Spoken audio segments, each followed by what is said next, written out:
Hello viewers, কেমন আছেন সবাই? আশা করি সবাই ভালো আছেন। আজকে হয়তো মোবাইল ইন্টারনেট চালু হবে, কিন্তু ফেসবুক এখনো বন্ধ আছে।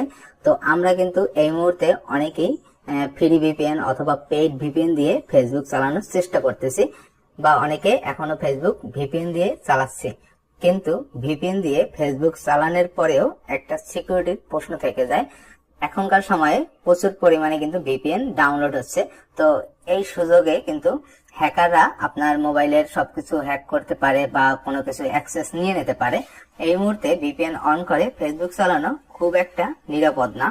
তো এই ভিপিএন অন না করেও আপনি ফেসবুক চালাতে পারবেন। তো আমি 2-3 দিন ধরে ফেসবুকটা চালাচ্ছি ভিপিএন ছাড়াই। তো এখন আমি দেখাচ্ছি যে কিভাবে আপনি ভিপিএন ছাড়া ফেসবুক ওপেন করতে পারবেন এবং ফেসবুক চালাতে পারবেন। তো এর জন্য আপনার মোবাইলে একটি অ্যাপ ডাউনলোড করতে হবে, সেটি হলো অপেরা।